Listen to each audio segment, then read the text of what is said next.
দখলদার, সেই দখলদার বিপু বলতে হবে আপনাকে, আপনাকে ভূমিদস্যু বিপু বলতে হবে। প্রথম কথা হচ্ছে ও হচ্ছে একটু উন্মাদ, ও একটা পাগল, ওই এলাকার প্রতিষ্ঠিত পাগল। তার পাগলামিতে নবাব বাড়ির সম্পদ সহ আমরা এই এলাকাবাসী একদম দীর্ঘদিন ধরে অতিষ্ঠ।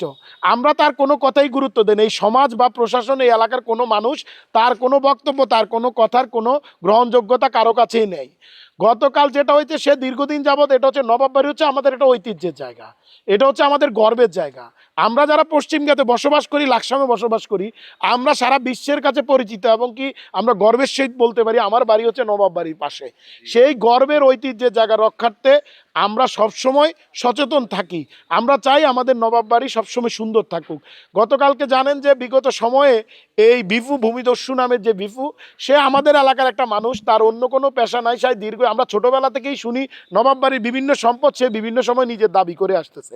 দীর্ঘদিন থেকে আমরা এইসব জিনিস শুনি, তো আমাদের এগুলো নিয়ে মাথা ব্যথা নাই, কারণ আমরা সাধারণভাবে জীবনযাপন করি, আমরা আমাদের মতো জীবনযাপন করি। আমরা এগুলো থেকে কোনো, নবাব বাড়ির সাথে আমাদের কোনো সাংঘর্ষিক সম্পর্ক নাই, নবাব বাড়ি কোনো সম্পদ আমরা দাবি করি না, আমরা আমাদের মতো আছি। কিন্তু গতকালকে আমরা জানেন, আপনারা জানেন, এখানে আমাদের যে লাকসাম কলেজ যে পুরুষ হোস্টেলের আপনার যে চারপাশের যে দেওয়াল, সেটা নির্মাণের জন্য টেন্ডার হয়েছে, সরকারিভাবে বাজেট হয়েছে, সেইটা কাজ ধরার জন্য প্রশাসন এবং কি কন্ট্রাক্টর, কলেজ কর্তৃপক্ষ আসছিল, তারা দেওয়াল নির্মাণ করতেছিল। দেওয়াল নির্মাণের পাশেই হচ্ছে কলেজে নবাব বাড়ির সম্পদ। ওই নবাব বাড়ির এই সম্পদটা দীর্ঘদিন যাবত এই বিপুল নামের লোকটি ওর নিজের মালিকানাধীন, কেনা মালিকানাধীন দাবি করে আসতেছে, কিন্তু সে কখনোই আমরা সরজমিনে তাকে যেতে দেখি নাই। তো সে গতকালকে দিনের বেলাতে এই জায়গাগুলোতে সে টিন দিয়ে বেড়া দিয়েছে অবৈধভাবে, সে বিভিন্ন জায়গায় আপনার সাইড ওয়াল, টিন দিয়ে সাইড ওয়াল করে দিয়েছে, সাইড বেড়া দিয়ে দিয়েছে। তো আমরা সন্ধ্যার পরে, আমি ইফতারের পরে বাসায় চা খাচ্ছিলাম, চা খাওয়ার পরে আমাদের এই যে লাকসাম মনোহরগঞ্জের কুমিল্লা 9-এর সংসদ সদস্য, আমাদের প্রিয় নেতা, আমাদের কালাম ভাই আমাকে ফোন করেছে, কলে তুমি কই? আমি বাসায়। কয় নবাব বাড়ির সম্পদ কে বা কারা দখল করেছে তোমার বাড়ির পাশে, এখানে উপজেলা পরিষদের ইউনো ম্যাম সহকারে ওনারা যাচ্ছে, প্লাস লাকসাম থানার যে ওসি সহ ওনার টিম যাচ্ছে, তোমরা যারা এলাকায় আসো তোমরা ওনাদের সহযোগিতা করো। আমরা নিজেরা কোনো বাধাও দেই নাই, কোনো ব্যক্তিগতভাবে কিছুই করি নাই। আমরা ইউনো ম্যাডাম আর আপনার যে লাকসাম থানা ওসি মহোদয় আসছে, আসার পরে ওনাদের সাথে আমরা ছিলাম।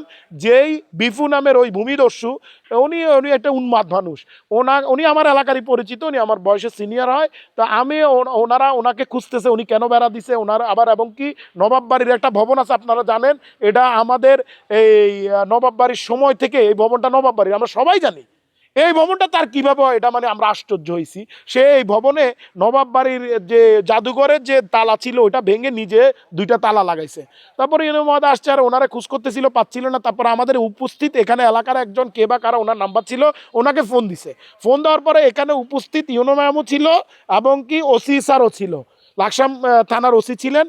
ওনাদের উপস্থিতি, ওনারা বলছে ভাই আপনি একটু ওনারা বলেন আসতে। তারপরে ওই ফোনটা দিয়ে আমি ওনাকে, আমার ফোন দিয়ে না, ওই ফোনটা দিয়ে আমি ওনাকে বলছি, কাকু আপনি কই? এখানে তো আপনি যে বেড়াটা দিছেন এটা বিতর্কিত বা অবৈধ মনে হয়, একটা প্রশাসনের লোক আসছে, আপনি একটু আসেন। উনি বলতেছে আমি এলাকার বাইরে, আমি লাকসাম নাই, আমি কুমিল্লা যাইতেছি বা কুমিল্লা। তারপর আমরা রেখে দিছি। তারপরে প্রশাসনের নির্দেশে এলাকার সাধারণ, আমাদের এলাকার যে সাধারণ মানুষ ছিল, এখানে প্রায় 200-400 লোক ছিল। আপনারা জানেন পাশে এখানে আমাদের সেনা ক্যাম্পও আছে। আমাদের এখানে উপস্থিত যে এলাকার মানুষ, ওনারা এই যে অবৈধভাবে যে দেওয়াল বা আপনার যে টিন দিয়ে বেড়া দিয়েছে, সেটা ভেঙে দিয়েছে। কিন্তু সে বলল যে তার থেকে 30 লক্ষ টাকা চাঁদা। তো চাঁদা যদি চায় থাকে, বাংলাদেশের এখন যে আপনার যে প্রযুক্তি, সেটা তো কল রেকর্ড তো বের করা যায়। আর কল রেকর্ড বলতে ওর কাছে 30 লক্ষ টাকা, ও এমন কি মানুষ হয়ে গেল? ও হলো সমাজের সবচেয়ে নিকৃষ্টতম মানুষ।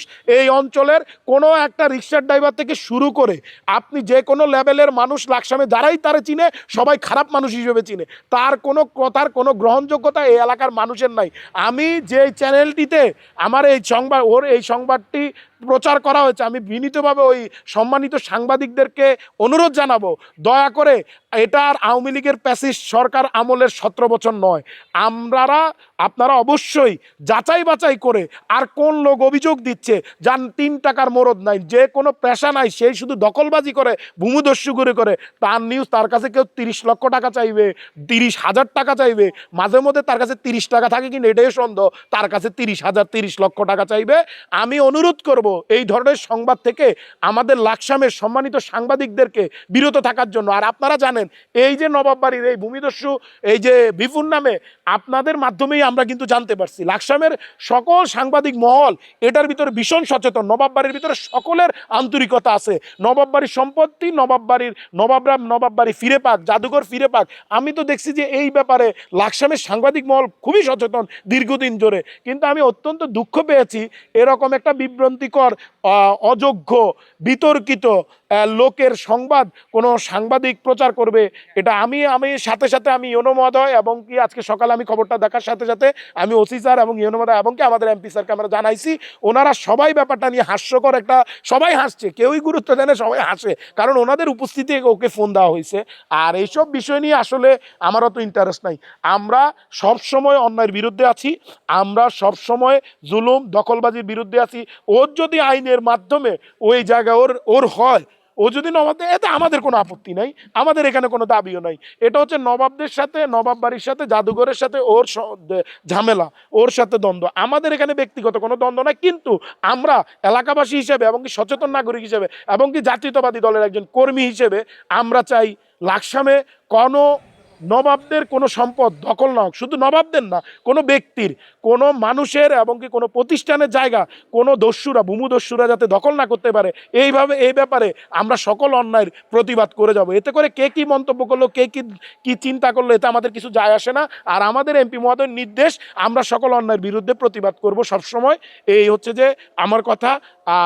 আর এই সর্বশেষ কথা হচ্ছে ইনশাল্লাহ নবাব বাড়ির সকল সম্পদ, সকল অবৈধ দখলদারি সম্পদ ইনশাল্লাহ এই অল্প কিছুদিনের মধ্যে আমাদের যে এমপি মহোদয় উনি আশ্বস্ত করেছেন, আমরা নবাবদের জায়গা, নবাব বাড়ির জায়গা, এই ঐতিহ্যর জায়গা, আমরা ঐতিহ্য নবাব বাড়িকে ফেরাই দিবে।